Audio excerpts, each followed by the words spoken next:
Good morning students. Today is your second class of Neha's alarm clock. आज Neha's alarm clock का आपका second class है. In the last class we understood the meaning of this chapter. हमने इस Neha's alarm clock जो chapter है इसका meaning को समझा था. I hope आपको समझ में आया होगा. And I also given one homework that you have to write one page of your hand writing. आप एक अपनी हैंड राइटिंग में इसका एक पेज लिखेंगे, कॉपी का जो वन पेज है. I hope you done that. आपने उसको किया होगा. Now in 1 minute we summarise this story, then directly come to the new words and question answer. Okay. Neha's alarm clock जो चैप्टर है वो नेहा और उसके अलार्म क्लॉक के बारे में है, जो डेली उसको मॉर्निंग में 6 o'clock उठाता था. But she doesn't want to get up. वो उठना नहीं चाहती थी. तो वो विश करती है कि वो काश ये अलार्म क्लॉक ना बजे. तो वो उस दिन टूट जाता है. फिर क्या होता है, नेक्स्ट डे अलार्म क्लॉक नहीं बजता है. लेकिन अब उसको उठाने के लिए कौन आता है सेकेंड डे? कुछ बर्ड्स उठाने के लिए आते हैं. लेकिन वो बर्ड से भी उसको लगता है कि वाई दे केम हेयर, कि वो मुझे उठा रहे हैं. तो उसका ये विश भी नेक्स्ट डे पूरी हो जाती है और बर्ड्स भी उसको उठाने के लिए नहीं आते हैं. उसके बाद उसको उठाने के लिए कौन आता है? सन का जो ब्राइट सनलाइट है उसके रूम में आता है और उसकी आइज़ पर पड़ता है तो वो उठ जाती है. लेकिन वो विश करती है कि काश ये सन भी मुझे ऐसे ही सोने दे, ये मुझे ना उठाए. तो नेक्स्ट डे क्या होता है कि क्लाउड्स आ जाते हैं और जिसकी वजह से सन उस दिन नहीं निकलता है. तो वो नहीं उठ, उस दिन क्या होता है, फिर वो नहीं उठ पाती है. उसको सन भी नहीं उठा. तो उसकी क्या है, हर विश पूरी हो रही है धीरे धीरे. अब क्या होता है, अब फिर उसको कौन उठाता है? उसको एकदम से अपनी मदर की आवाज़ आती है तो कि अगर तुम नहीं उठोगे तो you will miss the bus. But वो फिर ऐसा सोचती है कि मदर ने मुझे क्यों उठाया. लेकिन वो समझ जाती है कि अब मैं नहीं बच सकती हूँ और अब मुझे उठना ही होगा. लेकिन उसने फिर विश किया है कि मुझे काश मेरी मम्मी भी मुझे सोने दे. अब क्या होता है, उसकी मम्मी उसको सोने देती है. लेकिन उसकी एकदम से आँख खुलती है तो वो सोचती है आज मुझे क्यों, आज मैं कैसे उठ गई. ठीक है. तो वो अपनी माँ से पूछती है कि माँ आज मुझे किसने उठाया. तो उसकी मदर क्या बोलती हैं कि ऑफ कोर्स यू. किसने उठाया है तुम्हें? तुमने खुद ने. तो वो बोलती है ऐसा कैसे हो सकता है, मैं तो सो रही थी. तो उसकी मदर उसको बताती है कि there is a clock inside you. क्या होता है, आपके अंदर क्लोक होता है जो हम आपको बताता है कि when to eat, when to sleep and when to wake up. और आपको कब सोना है. तो there is a biological clock inside us, जो हमारा एक रूटीन सेट हो जाता है कि हमें सेम टाइम पर नींद आती है, सेम टाइम पर हमें भूख लगती है और उसी तरीके से हम सेम टाइम पर उठने की हमारी आदत हो जाती है. Okay. This is all about this chapter. Now new words. ये आपको कॉपी में लिखना है. न्यू वर्ड्स को 1 by 1 आप लिखेंगे, डेट डालेंगे, न्यू वर्ड्स लिखेंगे और 1 2 3 ऐसे वर्ड्स लिख के उनका मीनिंग लिखेंगे. And there is no need to write Hindi one. आपको हिंदी वाला लिखने की ज़रूरत नहीं है, ये आपके समझने के लिए है. Just write the English to English. Okay. First word is narrate.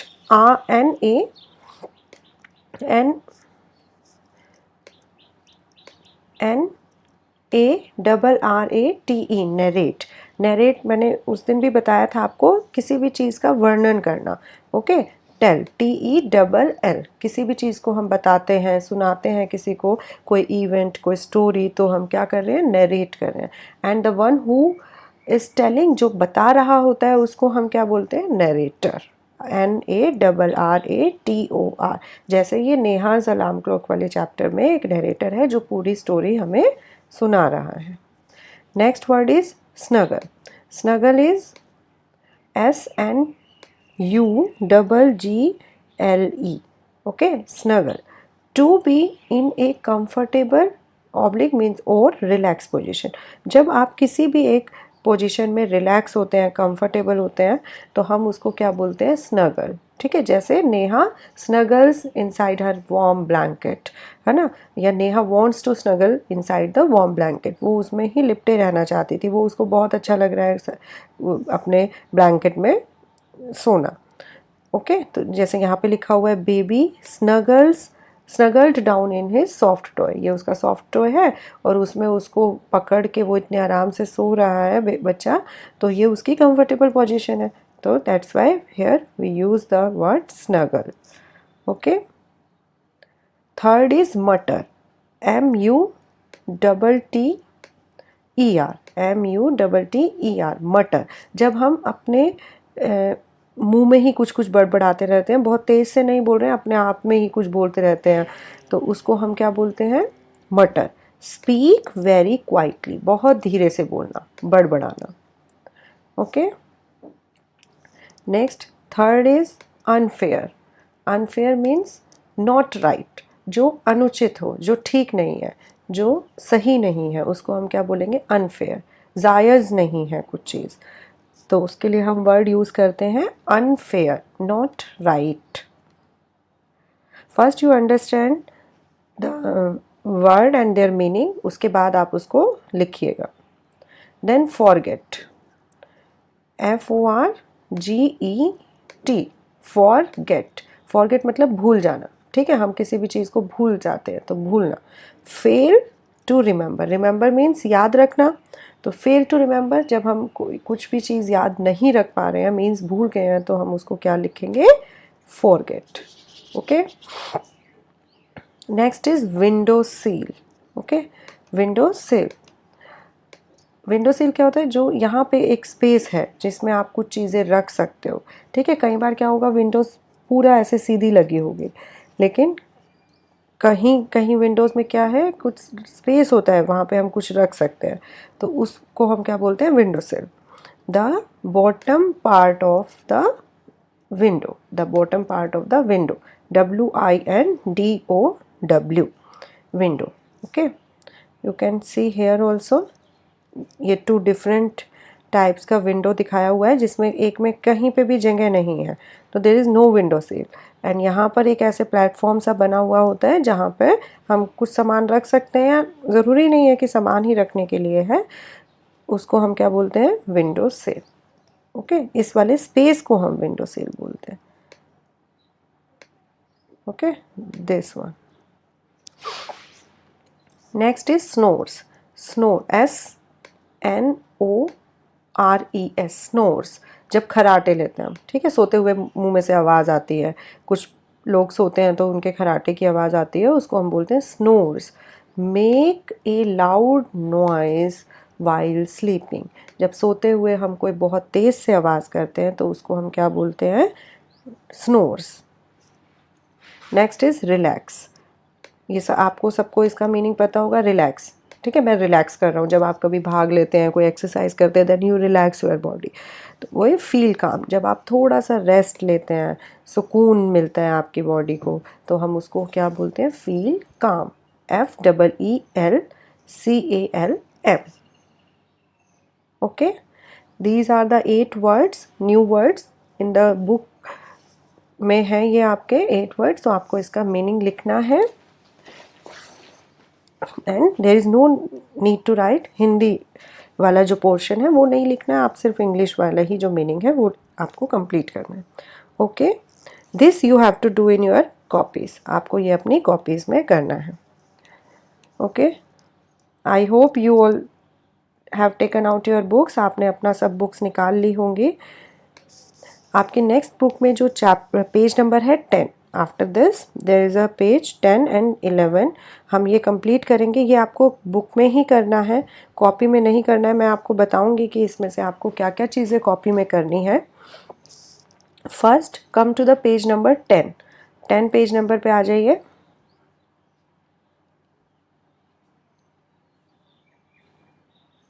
This reading is fun.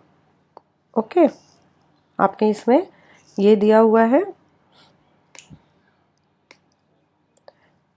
ठीक है, tick the correct answer, 1 by 1 हम इन क्वेश्चंस को देखेंगे।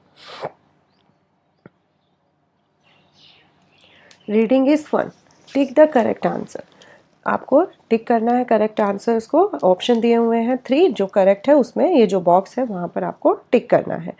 Okay, I am reading the question, try to understand the meaning, बहुत easy है। What time did Neha's clock ring every morning? What time did Neha की जो अलार्म क्लॉक है या जो नेहा की क्लॉक है वो रिंग करती थी, बजती थी किस टाइम में? मॉर्निंग में कौन से समय वो डेली जो है वो बजती थी? कब बजती थी? मॉर्निंग में 6 o'clock. ओके, तो यू टेक केयर 6 o'clock. ठीक है, you have read in the chapter, आपने पढ़ा है ना 6 बजे वो सुबह उसको हमेशा उठाती थी. Next question, what did the birds say? Birds क्या कहते थे? Sleep on, wake up, go and play, क्या बोलते थे? Tell me the answer. Wake up. ठीक है, वो उसको क्या बोलते थे? उठो. Next third question is what is inside you? आपके अंदर क्या होता है? दैट मेक्स यू गेट, जो आपको that makes you get up, जो आपको उठाता है at the same time every day, जो आपको एवरी डे सेम टाइम पर उठा देता है, उसको हम क्या बोलते हैं या वो क्या चीज़ है? Our body clock, our eyes, our feet. So आपको पता होगा इसका आंसर, अभी हमने डिस्कस किया था आवर बॉडी क्लॉक. हमारे अंदर जो बॉडी क्लॉक है हमारी, वो हमें डेली उठाती है सेम टाइम पे, है ना? ओके, ये 3 क्वेश्चंस थे बुक में. टिक द करेक्ट वाले, ये आपको यहीं पे टिक करना है. ओके, 6 o'clock, wake up, इधर, and our body clock. Now come to question number 4. Tick the correct answer. Put the letters in the right order one has done for you. आपको ये letters दिए हुए हैं सॉरी, ये correct order में नहीं है, आगे पीछे दिए हुए हैं. इसमें आपको क्या करना है? इनको करेक्ट ऑर्डर में बना के कोई वर्ड बनाना है. ओके, जैसे फर्स्ट जो है वो आपके लिए किया हुआ है ILESM, ये तो कोई वर्ड नहीं होता है, तो इसको हमने करेक्ट ऑर्डर में क्या बनाया है? स्माइल. ऐसे ही नेक्स्ट बताइए क्या बनेगा? अभी आप बार बार इस वर्ड को बोल रहे हैं. This is alarm.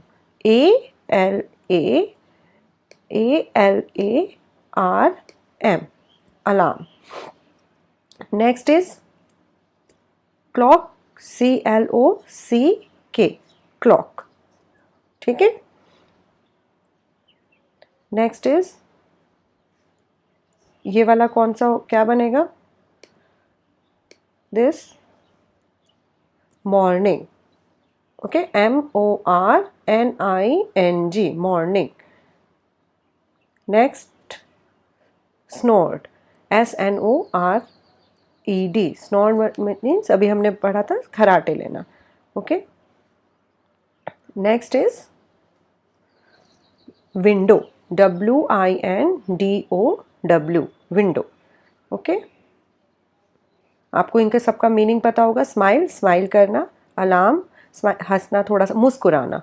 Okay, alarm जो हमारी अलार्म घड़ी होती है. क्लॉक, घड़ी, वो कोई भी हो सकती है, हाथ में पहनने वाली, या क्लॉक तो सभी होती है, रिस्ट वॉच या रिस्ट क्लॉक जो है, या वॉल क्लॉक है, लेकिन जिसमें आवाज़ आती है, जो हम सुबह उठने के लिए यूज़ करते हैं, हम उसको अलार्म क्लॉक बोलते हैं. नेक्स्ट इज़ मॉर्निंग, सुबह. स्नोर, खराटे लेना. एंड विंडो इज़ आपकी खिड़की. Okay. Next question is listen to the sound. आप इसको पढ़िए क्वेश्चन को मेरे साथ. Listen to the sound around you when you are on your way to school. जब आप अपने स्कूल जा रहे होते हैं, लिसन टू द, आप बहुत सारे साउंड्स आपको आते हैं. Discuss with your friend the sound that you hear. अभी तो आप स्कूल नहीं आ रहे हैं, otherwise we will do one exercise कि आप आज जो भी स्कूल से जब भी आ रहे होंगे मॉर्निंग में, तो आप अपने उन साउंड्स को रिकॉल करिए कि वो कौन कौन से साउंड्स आपने सुने. लेकिन अभी आपको सोचना है कि जब आप स्कूल आते थे, क्योंकि अभी तो आप स्कूल नहीं आ रहे हैं, तो आप सोचिए कि आप जब स्कूल में आते थे डेली मॉर्निंग, तो आपको कौन कौन से साउंड्स सुनाई देते थे. ठीक है, और उनका एक लिस्ट बनाना है. Sound you here and sound your friend here. आप अपने दोस्त से बात करिए कि उसको कौन से साउंड सुनाई देते हैं. हेयर मैं आपको एक लिस्ट बनाकर दे रही हूँ, हो सकता है आपको सेम साउंड सुनाई देते हो, आपको वही सेम चीज़ मैच करे। अगर वो नहीं है तो आप अपनी मर्जी से भी कुछ चीज़ें लिख सकते हैं। Okay, chirping of bird, first is chirping of birds, ठीक है, चिड़िया के या बर्ड्स के चहचहाने की आवाज़,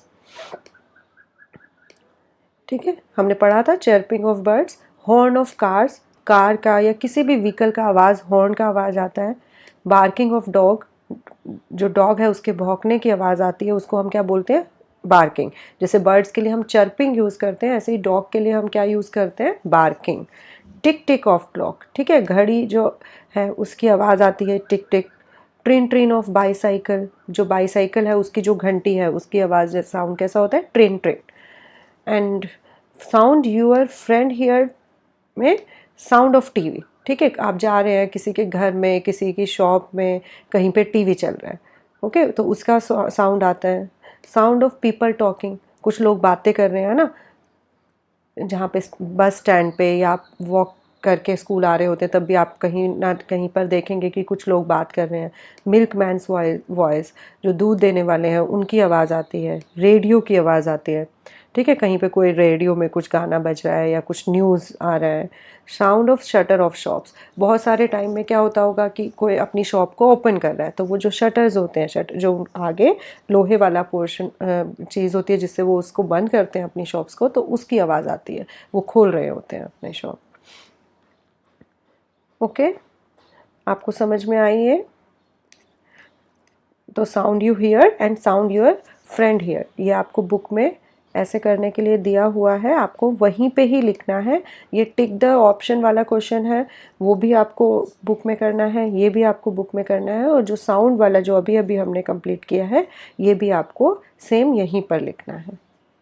okay, now next question is, if there is no clock in the house to wake you in the morning, अगर आपके घर में क्लॉक ना हो जो आपको सुबह उठाए, how will you get wake up, आप कैसे उठेंगे, तो आपकी नींद कैसे खुलेगी अगर क्लॉक नहीं होगी।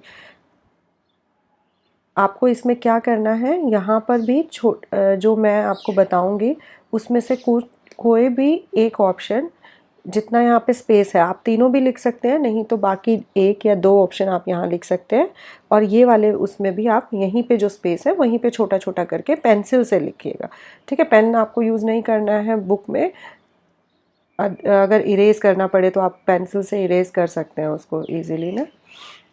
Okay, if there is no clock in the house, अगर क्लॉक नहीं होगी घर में तो आपको कौन उठाएगा, I will wake up by hearing the chirping of birds, है ना, हो सकता है कि चिड़िया के चहचहाने की आवाज़ आए उससे आप उठ जाएं, है ना, सुबह सुबह मॉर्निंग में चिड़िया चहचहाती हैं, आवाज़ करती हैं, will wake up by hearing the chirping of birds. Bright light of rising sun, जो उगता हुआ सूरज होता है उसकी ब्राइट लाइट जो है वो हमें उठाती है। And I can wake up by my mother's call, और कई बार मम्मी भी हमें उठाती है कि चलो उठो सुबह स्कूल जाना है, तो I wake up with my mother's call, मेरे मदर की आवाज़ से, उनकी कॉल से मैं उठ जाती हूँ या उठ जाता हूँ। ओके, तो आप तीनों भी लिख सकते हैं, इसके अलावा भी कुछ और लिख सकते हैं।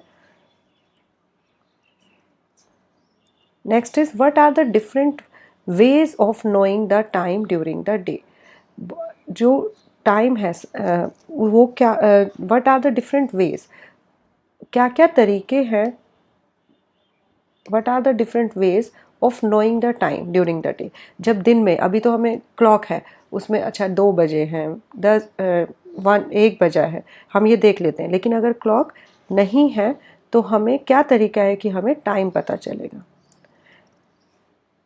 ठीक है। 1 तो ये कि वॉल क्लॉक है, उसके अलावा मोबाइल फ़ोन, ठीक है, फर्स्ट हम सबसे पहले तो हम घड़ी में ही देखते हैं, अगर वो नहीं है, वो काम नहीं कर रही है तो हम फिर मोबाइल फ़ोन में देखेंगे। फिर हमें और कैसे पता चलता है, watching news on TV, TV में न्यूज़ में भी टाइम फ्लैश होता रहता है साइड में, तो वहाँ से हम टाइम पता चलता है हमें। रिस्ट वॉच, हाथ में पहनने वाली घड़ी है, उससे पता चलता है। लिसनिंग टू रेडियो, रेडियो में सुन के उसमें भी हमें टाइम, थोड़े थोड़े टाइम में समय बताते रहते हैं। और position of sun, position of sun की टाइम भी, कि अभी उसकी, जैसे हम बोलते हैं एट द टाइम ऑफ नून, वो बिल्कुल हमारे सर पे होता है, बिल्कुल हेड टॉप पे होता है, जिस टाइम हमारी परछाई भी क्या होती है, नहीं हमें पता चल पाती है, क्योंकि वो हमारे बिल्कुल टॉप पे है। तो जैसे जैसे सन का पोजीशन अपना चेंज करता है, हम उससे भी टाइम को मैच करके अंदाज़ा लगा सकते हैं कि क्या समय हो रहा होगा। ओके, अभी हम यहीं तक कंप्लीट करते हैं अप टू पेज नंबर 11। इसके बाद हम नेक्स्ट पेज जो है 12 एंड 13 जो पेज है वो हम नेक्स्ट क्लास में करेंगे। अभी आपको इतना कंप्लीट करना है, न्यू वर्ड से लेकर जो पेज नंबर 10 एंड 11 तक। Okay, page number 10, 11 and new words. 10, 11 आपको कॉपी में नहीं करना है, ये आपको दोनों चीज़ें बुक में ही करनी है, दोनों पेज पे जो भी दिया हुआ है। ओके, थैंक यू, आप इसको अच्छे से करिए। We will meet in the next class.